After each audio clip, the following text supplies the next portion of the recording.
Hello student, welcome back to my channel Samrat academy. Student, मेरा नाम है आकाश और मेरे प्यारे विद्यार्थियों, क्लास 10th साइंस के वेरी मोस्ट इंपोर्टेंट क्वेश्चन में लेकर आ गया हूं, जो कि 2023 बोर्ड एग्जाम में देखने को मिलेगा। तो वीडियो को पूरा देखकर सारे मोस्ट इंपोर्टेंट क्वेश्चन अच्छे से समझ लीजिए। तो चलिए वीडियो को स्टार्ट करते हैं। वीडियो स्टार्ट करने से पहले वीडियो को लाइक नहीं किया तो लाइक कर दीजिए और चैनल पर नया है तो चैनल को सब्सक्राइब कर लीजिए। चलिए देखिए, सबसे पहले हम देखेंगे पहला प्रश्न। पहला प्रश्न बहुत हाईलाइटेड प्रश्न है, हर साल एग्जाम में प्रश्न आता है, वो विकल्पीय में। केमिस्ट्री का है आप लोगों का फर्स्ट लेसन, रासायनिक अभिक्रिया तथा समीकरण में। कह रहा है कि Fe2O3 plus 2Al gives Al2O3 plus 2Fe। कह रहा है कि फेरस ऑक्साइड यहाँ पे है और एल्युमिनियम के साथ अभिक्रिया करके एल्युमिनियम ऑक्साइड और लोहा बना रहा है। कह रहा है कि ऊपर दी गई अभिक्रिया किस प्रकार की है। कह रहा है कि ऊपर दी गई अभिक्रिया किस प्रकार की अभिक्रिया है, बताइए। संयोजन अभिक्रिया, द्विविस्थापन अभिक्रिया की वियोजन अभिक्रिया की विस्थापन अभिक्रिया। ठीक है, चलिए बताइए। वेरी मोस्ट इंपोर्टेंट क्वेश्चन है। तो देखिए यहाँ पे बहुत ही ज्यादा सिंपल आपको दिख रहा होगा कि भाई यहाँ पे इसमें लोहा था ऑक्सीजन के साथ, लेकिन लोहा यहाँ पे अलग हो गया। इसका मतलब एल्युमिनियम लोहा को क्या कर दिया, हटा दिया और एल्युमिनियम जाके ऑक्सीजन के साथ जुड़ गया। तो भाई विस्थापन अभिक्रिया है। विस्थापन मतलब कि एल्युमिनियम लोहा को क्या कर दिया, विस्थापित कर दिया। विस्थापन अभिक्रिया का परिभाषा क्या होता है, तो सबको मालूम है कि अधिक अभिक्रिया वाला तत्व कम अभिक्रियाशील वाला तत्व को और उसके अपने यौगिक में से उसको क्या कर देता है, विस्थापित कर देता है। विस्थापन अभिक्रिया देखिए, लोहा जो है उसका यौगिक है ऑक्सीजन के साथ और एल्युमिनियम अलग है। एल्युमिनियम जैसे रिएक्शन कर रहा है तो लोहा को भाई हटाकर एल्युमिनियम ऑक्सीजन के साथ जुड़ के एल्युमिनियम ऑक्साइड बना रहा है, लोहा अलग हो गया। तो भाई किस प्रकार की विक्रिया, विस्थापन विक्रिया। बात खत्म। कितना सिंपल है। ऑप्शन डी इस क्वेश्चन का राइट आंसर हो जाएगा। आगे हम बात करेंगे अगला प्रश्न के वेरी मोस्ट इंपोर्टेंट है। अगला प्रश्न है कि पादप में, पादप मतलब पौधे में जाइलम उत्तरदायी है। कह रहा कि जाइलम का कार्य क्या है पौधे में, जल का वहन, भोजन का वहन, अमीनो अम्ल का वहन कि ऑक्सीजन का वहन। बताइए, वेरी मोस्ट इंपोर्टेंट है, क्या होगा। पादप में जाइलम का उत्तरदायी है, मतलब पादप में पौधे में जाइलम का कार्य क्या है। तो भाई जाइलम का मतलब जल का वहन करना। जाइलम मतलब जल का वहन करना। पूरे शरीर में जल को कौन पहुंचाता है, पौधे के पूरे शरीर में जल को कौन पहुंचाता है, जाइलम पहुंचा देता है। एक होता है फ्लोएम, मैं भी बता देता हूं। एक होता है फ्लोएम, देखिए दो ही भाग होते हैं, एक फ्लोएम एक होता है जाइलम। जाइलम तो जाइलम से जल, ठीक है। तो यह जल को और एक और चीज नोट कर लीजिए, खनिज लवण को। खनिज लवण को, क्योंकि यह भी जल में पाया जाता है, जल के माध्यम से भी जाता है वो। तो जाइलम जो होता है ना, जल को और खनिज लवण को पूरे शरीर में भेजता है। तो जाइलम का कार्य होता है कि जल और खनिज लवण को पूरे शरीर में भेजना। और फ्लोएम मतलब कि एफ मतलब फूड और फूड मतलब भोजन। तो फ्लोएम के द्वारा भोजन का संवहन होता है, मतलब पूरे शरीर में भोजन का भेजने का कार्य कौन का होता है, फ्लोएम करता है, और जल भेजने का काम करता है जाइलम करता है। तो दोनों याद रखिएगा। फिलहाल जाइलम वाला प्रश्न है। तो जाइलम उत्तरदायी है जल का वहन करने में, और फ्लोएम होता है तो फ्लोएम भाई खाना भेजता है, भोजन का वहन करता है। ठीक है, कंफर्म है, दोनों साथ ही में हमने बता दिया, कोई दिक्कत नहीं होना चाहिए। अगला प्रश्न देखिए, यहाँ पे अगला प्रश्न है कि एक अवतल दर्पण की वक्रता त्रिज्या 20 सेंटीमीटर है, इसकी फोकस दूरी होगी। अब अवतल दर्पण की वक्रता त्रिज्या, सबको मालूम है कि अवतल दर्पण की वक्रता त्रिज्या माइनस के 20 सेंटीमीटर होता है। आप कहेंगे माइनस क्यों, तो ये भी समझिए, सब कंसेप्टुअल चलेगा आप लोग। देखिए छोटा सा चित्र डायग्राम बना के समझाता हूँ। ये आपका अवतल दर्पण है, ये आपका P और ये आपका C और ये आपका F। कह रहा वक्रता त्रिज्या, वक्रता त्रिज्या किसे कहते हैं, C से लेके P तक की दूरी वक्रता त्रिज्या कराता है। तो R बराबर कितना दिया है, तो एक अवतल दर्पण की वक्रता त्रिज्या 20 सेंटीमीटर। तो R बराबर 20 सेंटीमीटर, प्लस होगा कि माइनस में, तो माइनस में होगा, क्योंकि P से इधर की दूरी सब माइनस में होता है। तो R बराबर -20 सेंटीमीटर। हमसे पूछा है इसकी फोकस दूरी, तो फोकस दूरी F बराबर फॉर्मूला क्या होता है, तो F बराबर होता है R/2। F बराबर R/2 होता है, तो हो जाएगा F बराबर R का वैल्यू कितना निकला है, -20 और बटे में 2, तो क्या आ जाएगा -10 सेंटीमीटर। तो एक अवतल दर्पण की अगर वक्रता त्रिज्या 20 सेंटीमीटर है तो फोकस दूरी कितना आ जाएगा, -10 सेंटीमीटर। ठीक है, तो यहाँ पे आ जाए आपका -10 सेंटीमीटर। और चिन्ह पहले आप लोगों को याद होना चाहिए कि वक्रता त्रिज्या माइनस में होती है, अगर प्लस में किए होते तो 10 सेंटीमीटर आने लगता। तो आंसर गलत होने लगता है। यह कंसेप्ट चलता है प्लस वाला किस में, उत्तल दर्पण में। ये आपका अवतल दर्पण है, तो अवतल दर्पण में वक्रता त्रिज्या माइनस में होती है तो फोकस दूरी भी माइनस में आएगी। ठीक है, तो यहां तक क्लियर हो गया, कोई डाउट नहीं होना चाहिए, सब कुछ हम अच्छे से समझ में आ रहा होगा आप लोगों को। आगे हम बात करें तो अगला प्रश्न देखिए, वेरी वेरी मोस्ट इंपोर्टेंट प्रश्न है। अगला प्रश्न यह है कि धावन सोडा का रासायनिक सूत्र है। अब मुझसे पूछा कि धावन सोडा का रासायनिक सूत्र क्या है, NaSCO3, Na2CO3 10H2O, कि CaOCl2, कि NaOH। तो धावन सोडा का रासायनिक सूत्र मैं जल्दी से आपको बता देता हूं, बी वाला है। अब मैं बहुत बार बता चुका हूं इस प्रश्न को, ठीक है, कि धावन सोडा का रासायनिक सूत्र Na2CO3 10H2O होता है। ठीक है, चलिए क्लियर हो गया। सोडियम कार्बोनेट और जल के कितने अणु लगते हैं, 10। ठीक है, चलिए यह आता है धावन सोडा का रासायनिक सूत्र। आगे हम बात करें तो अगला प्रश्न वेरी वेरी मोस्ट इंपोर्टेंट प्रश्न है, क्या है, कह रहा है कि निम्न में से कौन मानव में मादा जनन तंत्र का भाग नहीं है। मादा जनन तंत्र मतलब मादा जनन जानते हैं ना, ठीक है, एक नर होता है एक मादा होता है, तो मादा लड़की को कहते हैं, महिला को।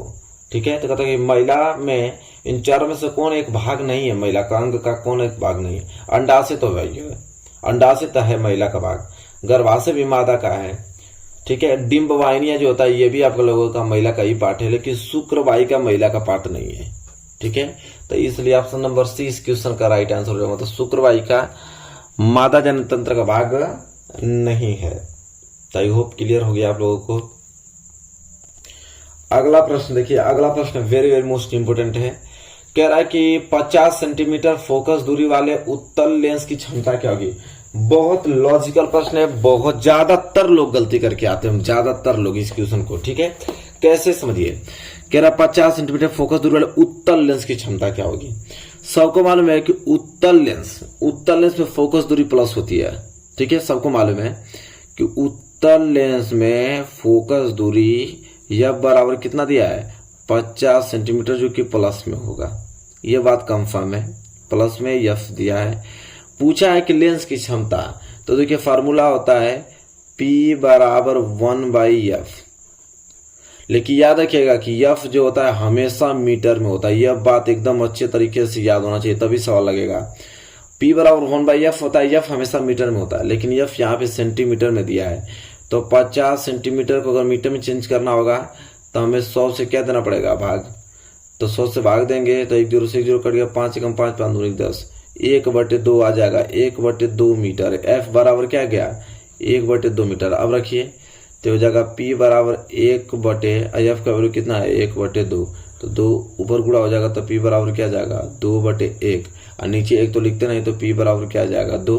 और क्षमता है तो क्षमता को डायोप्टर में लिखते हैं, मतलब कि P बराबर 2 डायोप्टर, तब प्लस के 2 डायोप्टर है। ठीक है, देखिए दिया है ऑप्शन नंबर बी दिख रहा है भाई कि प्लस 2 डायोप्टर होगा। ठीक है, और ज्यादातर लड़के इसको नहीं जानते हैं कि अवतल जो लेंस है उसमें जो आप लोगों का फोकस दूरी है प्लस में होता है, और जो क्षमता निकालने का सूत्र है P बराबर 1/f, तो एफ हमेशा मीटर में होता है। बहुत लोगों को नहीं मालूम है, और यही ज्यादातर लोग क्या करके आते हैं, गलती करके आते हैं। तो आपको गलती बिल्कुल नहीं करना है मेरे प्यारे विद्यार्थियों। आई होप आपको क्लियर हो गया होगा। चलिए प्रश्न क्लियर हो गया ना ये वाला। आगे हम बात करें, इसको हटाते हैं। अगला प्रश्न देखिए क्या है। अगला प्रश्न है कि ताम्र ग्लांस का रासायनिक सूत्र है। ये तो बहुत ज्यादा इजी है भाई, बताइए। ताम्र ग्लांस का रासायनिक सूत्र है कॉपर सल्फाइड। ठीक है, तो Cu2s, Cu2O, CuFeS2 की CO3, तो सभी में हमने बनाया कि कॉपर सल्फाइड। ताम्र ग्लांस का रासायनिक सूत्र है, ऑप्शन नंबर है Cu2s। ठीक है, कंफर्म। चलिए प्रश्न नंबर 7वां का option number A right answer हो जाएगा। इसके बाद अगर हम आगे बात करें तो यह प्रश्न वेरी मोस्ट इंपोर्टेंट है कि जाइगोट के गुणसूत्रों की संख्या होती है। करा कि जाइगोट के गुणसूत्रों की संख्या कितना होता है, 4x, 3x, 2x की x होता है। बताए, very very most important question है कि जाइगोट के गुणसूत्रों की संख्या कितनी होता है। ये प्रश्न नंबर क्या है आपका, 8वां। बताइए, वेरी वेरी मोस्ट इंपोर्टेंट है, और जल्दी से कमेंट के माध्यम से बताइए क्या होगा राइट आंसर। सबको जाइगोट के गुणसूत्रों की संख्या 2x होती है भाई। कितनी होती है, 2x होती है। जाइगोट के गुणसूत्रों की संख्या 2x, याद कर लीजिए, दिमाग में छाप लीजिएगा, यह प्रश्न आता है। ठीक है, तो जाइगोट के गुणसूत्रों की संख्या 2x। आगे हम बात करते हैं। अगला प्रश्न है कि स्पष्ट दृष्टि की न्यूनतम दूरी। देखिए 2 तरीके से प्रश्न आता है, एकदम दिमाग में फिट करिए इसको। पहले कह रहा है कि स्पष्ट दृष्टि की न्यूनतम दूरी। न्यूनतम दूरी मतलब होता है कम से कम दूरी। अगर आपकी आंख अच्छी है, ठीक है, एकदम बिल्कुल अच्छी आपकी आंख है, तो कम से कम कितनी दूरी पर रखेंगे तो वस्तु बहुत क्लियर दिखेगी? बताइए, 25 सेंटीमीटर, 50 सेंटीमीटर, 100 सेंटीमीटर, अनंत पर। तो देखिए न्यूनतम दूरी, जब भी आपसे न्यूनतम स्पष्ट दृष्टि की दूरी प्रश्न पूछता है, स्पष्ट दृष्टि की एक न्यूनतम दूरी, एगो दूर बिंदु मतलब अधिकतम दूरी। तो स्पष्ट दृष्टि की दूर बिंदु पूछता है और स्पष्ट दृष्टि की न्यूनतम दूरी। तो न्यूनतम दूरी मतलब हो गया कम दूरी, और दूर बिंदु मतलब कि दूर दूरी, मतलब ज्यादा कितना अधिक तक देख सकते हैं। तो हमसे पूछा कि स्पष्ट दृष्टि की न्यूनतम दूरी, तो न्यूनतम दूरी होता है 25 सेंटीमीटर। ठीक है, 25। अगर आपकी आंख बहुत अच्छी है तो 25 सेंटीमीटर दूरी पर अगर वस्तु को रख देते हैं तो बहुत ही ज्यादा क्लियर आपको दिखेगी। ठीक है, तो कम से कम दूरी 25 सेंटीमीटर है। उससे अगर नजदीक ले जाएंगे तो थोड़ा धुंधला दिखने लगेगा। लेकिन अगर आपसे प्रश्न यही पूछ दे कि स्पष्ट दृष्टि की दूर बिंदु होती है, चाहे दूर जो अधिकतम दूरी कितनी होती है, तो आप बताएंगे अनंत। क्या बताएंगे? अनंत। क्योंकि अगर आपकी आंख एकदम क्लियर है, साफ है, तो आप अनंत दूर तक देख सकते हैं। जैसे हम लोग चंद्रमा सूर्य देखते ही तो हैं, तो यहाँ से चंद्रमा की दूरी कितना अनंत है, ये तो है।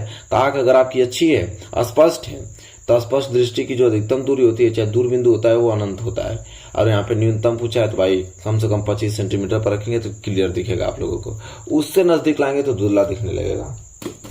चलिए अगला प्रश्न बात करें, इसको हटाएं। चलिए अगला प्रश्न देखिए कितना इंपॉर्टेंट है। अगला प्रश्न यह है कि कांच का अपवर्तनांक अधिकतम होता है। बताइए, कह रहा है कि कांच जो होता है ना, तो कांच का अपवर्तनांक अधिकतम होता है लाल रंग के लिए, कि पीले रंग के लिए, कि बैगनी रंग के लिए, कि हरे रंग के लिए? बताइए।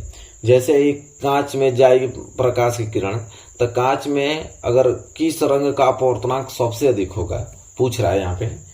तो चलिए बताइए कमेंट के माध्यम से कौन सा राइट आंसर होगा इसका। Very very most important question है। ठीक है, तो बैगनी रंग के लिए बता देता हूं मैं, बैगनी रंग का सबसे अपवर्तनांक अधिकतम होता है कांच का। ठीक है, तो यह बात एकदम अच्छे तरीके से एकदम याद होना चाहिए आप लोगों को, एक भी प्रश्न भूलना नहीं चाहिए।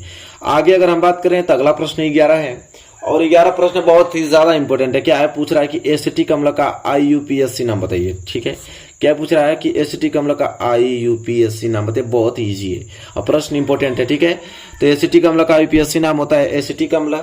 तो एसिटिक अम्ल का IUPAC नाम, एसिटिक अम्ल पहला तो होगा नहीं, एथनोइक अम्ल, मेथनोइक अम्ल की प्रोपेनोइक अम्ल? बताइए, very very most important question है। तो देखिए मेथनोइक अम्ल होगा नहीं, प्रोपेनोइक ना होगा। एसिटिक अम्ल का होगा एथनोइक अम्ल। क्या होगा? सिंपल एथनोइक अम्ल होगा। ऑप्शन नंबर बी इस क्वेश्चन का राइट आंसर हो जाएगा। एसिटिक अम्ल का IUPAC नाम क्या होता है भाईजान? एथनोइक अम्ल होता है। यहाँ तक क्लियर है ना? कोई डाउट नहीं होना चाहिए बिल्कुल भी, सारे क्वेश्चन आपको एकदम रटे होने चाहिए। चलिए आगे हम बात करें। अगला प्रश्न है कि पुरुष में लिंग गुणसूत्र होता है। सबको मालूम भाई, हम लोग पुरुष हैं, इसमें हम लोग का लिंग गुणसूत्र क्या होता है? बताइए। XY की XX की Y की X, सबको बताइए कि पुरुष में लिंग गुणसूत्र कितना होता है, मतलब कौन सा होता है? तो पुरुष में लिंग गुणसूत्र होता है भाई X और Y होता है। ठीक है, सबको इसमें सोचने वाली बात ही नहीं है। पूरा शुरू से पढ़ते हम लोग आ रहे हैं कि पुरुष में लिंग गुणसूत्र जो होता है वो X और Y होता है, सबको मालूम है। ठीक है, अगला प्रश्न अगर हम बात करें तो अगला प्रश्न बहुत ही ज्यादा इंपॉर्टेंट है। क्या है कि 1 किलोवाट घंटा में जूल की संख्या होगी। कह रहा है कि 1 किलोवाट घंटा में कितना जूल होता है? बताइए कितना जूल होता है, बताना है। 3.6 × 10⁻3, 3.6 × 10⁻4, 3.6 × 10⁻5, 3.6 × 10⁻6। तो 1 किलोवाट घंटा में कितना जूल होता है? तो 3.6 × 10⁻4 क्या होता है? 6 होता है। ये राइट आंसर होगा ऑप्शन नंबर डी। 13 का क्या हो जाएगा? डी जो है राइट आंसर हो जाएगा कि 1 किलोवाट घंटा में जूल की संख्या होती है तो 3.6 × 10⁻6 होती है, सबको मालूम होना चाहिए। तो यहाँ तक क्लियर हो गया। चलिए आगे हम बढ़ते हैं, और यहाँ हमने बहुविकल्पीय प्रश्न आप लोगों को बहुत सारा इंपोर्टेंट बताया। ठीक है, चलिए बहुविकल्पीय प्रश्न समाप्त हो गया। अब हम लोग देखने वाले हैं लघुत्तरीय प्रश्न। देखिए जितना प्रश्न बताऊंगा लघुत्तरीय 4 नंबर के लिए प्रश्न आते हैं और 100% दावा है कि पूछेगा। ठीक है, इसको लिख के रखिए आप। कह रहा है कि निम्न पदों का वर्णन कीजिए तथा प्रत्येक का एक एक उदाहरण दीजिए। प्रश्न पूछता है कि संचारण किसे कहते हैं, विकृत ग्रंथिता किसे कहते हैं। दोनों दे देगा, 2-2 नंबर के लिए 4 नंबर मिलेगा। कि संचारण किसे कहते हैं और विकृत ग्रंथिता कैसे कहते हैं, उदाहरण भी एक एक पूछा है हमसे। सबसे पहले हेडिंग डालेंगे संचारण। देखिए संचारण क्या होता है कि जब कोई धातु, बात को समझिएगा, जब कोई धातु अपने आसपास अम्ल, आर्द्रता, आर्द्रता मतलब नमी आदि के संपर्क में आती है तब यह संक्षारित होती है और इस प्रक्रिया को संक्षारण कहते हैं। मतलब कितना सिंपल है भाई। जब कोई धातु, लोहा की जब कोई धातु रहेगी लोहे की और अपने आसपास अगर उसके आसपास अम्ल है या आर्द्रता नमी है, ठीक है, तो नमी और आर्द्रता, ठीक है, एक ही होता है और अम्ल से क्या करके उनके संपर्क में जैसे ही आता है तो यह इनका क्या होने लगता है, संक्षारित होने लगता है। धीरे धीरे यह लोहा क्या होने लगेगा, धीरे धीरे संक्षारित होने लगेगा, पीले रंग के पदार्थ जमा होने लगेंगे, ठीक है, लोहा कमजोर होने लगेगा, ठीक है, संक्षारित होती है और इस प्रक्रिया का हम क्या कहते हैं, संक्षारण। उदाहरण पूछे था तो देख लीजिए, चांदी के ऊपर काली परत व तांबे के ऊपर हरी परत चढ़ना। देखिए चांदी के ऊपर कौन सा परत चढ़ता है, काली परत, और तांबे के ऊपर हरी परत चढ़ता है। जैसे उसको खुले में छोड़ देंगे ना चांदी को और तांबे को, तो धीरे धीरे उस पे चांदी पे तो काली परत और तांबे पे हरी हरी परत चढ़ने लगता होता है, ठीक है, उसको संक्षारण करने लगता है। तो ये संक्षारण के प्रमुख उदाहरण हमने बता दिया आप लोगों को, ठीक है। तो क्लियर है, सिंपल। इसमें क्या करना है, अगला पॉइंट विकृत गंधिता। विकृत गंधिता किसे कहते हैं, ये भी बहुत ज्यादा सिंपल टॉपिक है। तो विकृत गंधिता, जब वसा और तेल तथा उनमें बनाए गए खाद्य पदार्थ वायु की ऑक्सीजन से क्रिया करके ऑक्सीकृत हो जाते हैं तो उनमें एक विशेष गंध आने लगती है तथा उनका स्वाद भी खराब हो जाता है। इस प्रक्रिया को विकृत गंधिता कहते हैं, ठीक है। इसका मतलब समझ रहे क्या है। अरे मेरे भाई, जो आप लोग चिप्स वगैरह खाते हो, पॉकेट वाली सामान है, जो पॉकेट में नमकीन भी खाते होगे, जो पॉकेट में एकदम गैस भर के एकदम फुला हुआ होता है, ठीक है, पॉलिथीन वाली कोई भी चीज खाते हैं कि नहीं, प्लास्टिक वाला जो पैक होता है प्लास्टिक में, तो भाई वो नाइट्रोजन गैस भरा होता है उसमें। जैसे उसको फाड़ेंगे ना तो नाइट्रोजन गैस काम खत्म। अगर वो ऑक्सीजन से अभिक्रिया कर लेगा, उसमें जो भी पदार्थ रहेगा वो ऑक्सीजन से विक्रिया करेगा तो वो क्या करेगा, वहां उसके रंग और गंध को, स्वाद को क्या कर देगा, चेंज कर देगा। और यही प्रक्रिया विकृत गंधिता कहलाती है। वही चीज तो मैं लिखा हूं कि तेल वाला कोई भी पदार्थ हो, चाहे वसा का हो, उससे बनाए गए कोई भी पदार्थ हो, वायु की ऑक्सीजन से क्रिया करके जैसे ही ऑक्सीजन से क्रिया करेगा ऑक्सीकृत हो जाता है, ठीक है, और उनमें से एक विशेष गंध और आने लगती है, मतलब वहां पे गंध आने लगती है और उनका स्वाद भी बदल जाता है, और इसी प्रक्रिया को तो विकृत गंधिता कहते हैं। बस जैसे एग्जांपल में अचार व मुरब्बों का खुली वायु में रखने पर खराब हो जाना। देखते हैं अचार और मुरब्बा जो भी होता है उसको पैकेट में या हम लोग डब्बे में रखते हैं, खुला रख देंगे तो ऑक्सीजन के साथ अभिक्रिया करके उसका रंग और गंध में पूरा परिवर्तित कर देगा, ठीक है। तो ये आपका विकृत गंधिता का प्रमुख उदाहरण है कि अचार और मुरब्बों का खुली वायु में रखने पर खराब हो जाना। बहुत सारा एग्जाम्पल है, लेकिन एक एग्जाम्पल हमने पूछा था, एक एग्जाम्पल हमने दिया है, ठीक है। चलिए, तो समझ में आ गया अब ना, संक्षारण और विकृत गंधिता किसे कहते हैं। कभी भूलेंगे नहीं ना आप लोग, नहीं भूलना नहीं है आप लोगों को, बिल्कुल नहीं भूलना है। आगे अगर हम बात करें तो अगला प्रश्न देखिए क्या वेरी वेरी मोस्ट इंपोर्टेंट है, और यह प्रश्न यह है कि प्रकाश संश्लेषण किसे कहते हैं और प्रकाश संश्लेषण के लिए आवश्यक विभिन्न घटकों के नाम लिखिए। सबके मालूम कि प्रकाश संश्लेषण से ये जो पौधे अपना भोजन बनाते हैं, तो कैसे बनाते हैं अपना भोजन पौधे, उसको देखेंगे। 4 नंबर के लिए प्रश्न आता है, कैसे लिखेंगे आप कि प्रकाश संश्लेषण वो उपचायक क्रिया है जिसके द्वारा अकार्बनिक सरल यौगिक जल तथा कार्बन डाइऑक्साइड को प्रकाशीय ऊर्जा के द्वारा कार्बोहाइड्रेट के रूप में बदल दिया जाता है। प्रकाशीय ऊर्जा का उपयोग परल हरित मतलब क्लोरोफिल की उपस्थिति में किया जाता है तथा इसमें ऑक्सीजन उप उत्पाद के रूप में निकलती है। बहुत ही ज्यादा सिंपल है मेरे प्यारे विद्यार्थियों। प्रकाश संश्लेषण क्या होता है कि प्रकाश संश्लेषण में वही चीज बोला है कि प्रकाश संश्लेषण एक उपचायक क्रिया है जिसके द्वारा अकार्बनिक सरल यौगिकों को, देखिए होता क्या है इसमें, ध्यान समझेंगे। सिंपल यह होता है कि कार्बन डाइऑक्साइड हम लोग लेते हैं, कौन, पौधे। हम लोग तो ऑक्सीजन लेते हैं लेकिन पौधे कार्बन डाइऑक्साइड लेते हैं। तो पौधे कार्बन डाइऑक्साइड लेते हैं और जल से, तो पौधे कार्बन डाइऑक्साइड और जल से अभिक्रिया करके, और किसकी उपस्थिति में, सूर्य का प्रकाश रहना चाहिए और क्लोरोफिल होना चाहिए। ये आपका क्लोरोफिल है, ठीक है। तो अगर कार्बन डाइऑक्साइड पौधे लेते हैं और उनमें जल होता है और क्लोरोफिल रहेगा और सूर्य का प्रकाश रहेगा, इतना चीज है, तो आपस में विक्रिया करके ग्लूकोज बनाएगा, C6H12O6 ग्लूकोज बनाएगा और आपका H2 पानी बनाएगा और ऑक्सीजन बनाएगा और ऊर्जा जनरेट करेगा, ठीक है। तो यही आप लोगों को क्रिया प्रकाश संश्लेषण कहलाता है। वही चीज लिखे हैं कि जिसके द्वारा अकार्बनिक सरल यौगिक को देखे, जल में कार्बन डाइऑक्साइड में प्रकाशीय ऊर्जा के द्वारा, मतलब कि कार्बन डाइऑक्साइड मिलेगा और जल मिलेगा और प्रकाशीय ऊर्जा रहेगा, प्रकाश की ऊर्जा, ठीक है। इनसे मिलकर कार्बोहाइड्रेट में तो ग्लूकोज बनाएगा, ग्लूकोज के रूप में बदल दिया जाता है। और प्रकाशीय ऊर्जा का उपयोग कहाँ पे परल की उपस्थिति में किया जाता है, मतलब क्लोरोफिल के कारण ही किया जाएगा। क्लोरोफिल रहेगा तभी होगा। तथा इसमें ऑक्सीजन उप उत्पाद के रूप में मिलता है, ठीक है। ऑक्सीजन का निर्माण उत्पाद के रूप में होता है। देखिए यहाँ पे रिएक्शन बता देता हूँ, सब क्लियर हो जाएगा। सबसे पहले कार्बन डाइऑक्साइड पौधा ले लेगा, पौधे के अंदर जल रहेगा, ठीक है। सूर्य का प्रकाश मिल ही जाएगा, क्लोरोफिल रहेगा ही रहेगा। हरी पत्तियों में पाया जाता है, पत्तियों में ऊपर क्लोरोफिल पाया जाता है। अभी आपस में कुल अभिक्रिया करके कार्बोहाइड्रेट ग्लूकोज बनाएगा, जल बनाएगा और ऑक्सीजन उत्पाद के रूप में बाहर निकलेगा, ठीक है।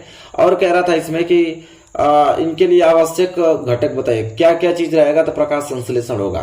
तो विभिन्न घटक देखिए, सूर्य का प्रकाश होना बहुत जरूरी है, कार्बन डाइऑक्साइड का होना बहुत जरूरी है, और जल का होना बहुत जरूरी है, और आपका क्लोरोफिल जैसे परल कहते हैं उसका होना जरूरी है। 4 चीज होगा तो समझ लीजिए कि पौधे अपना भोजन बना लेंगे, प्रकाश संश्लेषण कर लेंगे। फोटोसिंथेसिस किसे कहते हैं, ठीक है, प्रकाश संश्लेषण। तो क्लियर हो गया, किसी को डाउट नहीं होना चाहिए। चलिए, किसी को डाउट नहीं है तो नोट कीजिए इसे, और अगले प्रश्न की तरफ हम लोग बढ़ेंगे। यह प्रश्न क्लियर हो गया आप लोगों को, ये 100% एग्जाम में प्रश्न आएगा, और इस प्रश्न को तो कोई रोक नहीं सकता है भाई। चलिए मैं दिखाता हूं कौन प्रश्न है।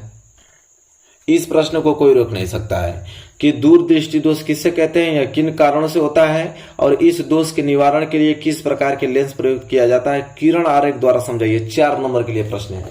दूरदृष्टि दोष, दूरदृष्टि दोष किसे कहते हैं, तो कह रहा है कि इस दोष से पीड़ित व्यक्ति को दूर की वस्तुएं तो स्पष्ट दिखाई देती हैं, परंतु निकट की वस्तुएं स्पष्ट दिखाई नहीं देती हैं। यह दोष निम्नलिखित 2 कारणों में से किसी एक कारण से हो सकता है। पहले समझिए कि दूरदृष्टि दोष किसे कहते हैं। दूरदृष्टि दोष में दूर की वस्तु स्पष्ट दिखाई देगी, लेकिन निकट की वस्तु स्पष्ट दिखाई नहीं देगी। और यह जो दोष है ना, 2 कारण से हो सकता है। पहला कारण कि नेत्र लेंस की वक्रता कम हो जाए, जिससे उसकी फोकस दूरी बढ़ जाए। तो नेत्र लेंस की वक्रता अगर कम करेंगे तो फोकस दूरी क्या होगी, बढ़ जाएगी। अगर यह कंडीशन हो रहा है तभी आप लोगों में दूरदृष्टि दोष हो जाएगा। या तो नेत्र लेंस तथा रेटिना के बीच की दूरी कम हो जाए, अर्थात अगर हमें कहें तो नेत्र के गोलक का व्यास क्या हो जाए, कम हो जाए। नेत्र के गोलक का व्यास जैसे ही वो कम होगा तो आपको दूरदृष्टि दोष हो सकता है। तो 2 ही कारण है, इन्हीं दोनों कारणों में से एक कारण से आप लोगों का दूरदृष्टि दोष होता है। कह रहा है कि निवारण के लिए, देखिए दूरदृष्टि दोष है। दूरदृष्टि दोष में क्या होता है कि अगर यहाँ पे मैंने रखा है कोई वस्तु 25 सेंटीमीटर पे, अगर आपके आंख में दूरदृष्टि दोष है, ठीक है, तो देखिए दूरदृष्टि दोष का मतलब क्या होता है कि दूर की वस्तु स्पष्ट दिखाई देगी परंतु निकट की वस्तु स्पष्ट दिखाई नहीं देगी। तो देखिए रेटिना हमारा यहाँ पे है, रेटिना पे काटना चाहिए लेकिन वो एकदम बिल्कुल बाहर काट रहा है, एकदम ऊपर बाहर काट रहा है। तो बाहर काट रहा है, हमें काटना क्या चाहिए, स्पष्ट प्रतिबिंब रेटिना बनना चाहिए। तो उसके निवारण के लिए क्या करेंगे, तो इस दोष को दूर करने के लिए हम उत्तल लेंस का प्रयोग करेंगे। और जैसे ही उसके आगे हमने उत्तल लेंस लगाया, तो देखिए उत्तल लेंस लगाया और यश से जो वस्तु हमने रखा है यहाँ तक की दूरी 25 सेंटीमीटर, मतलब वही दूरी सेम है, सेम दूरी वही है। उत्तल लेंस लगाने से क्या हुआ कि जो प्रकाश की किरणों को दूर यहाँ पे मिल रहा था, तब उत्तल लेंस प्रकाश की किरणों को अपसरित करती है, मिलाती है, मतलब बटोरती है, ठीक है।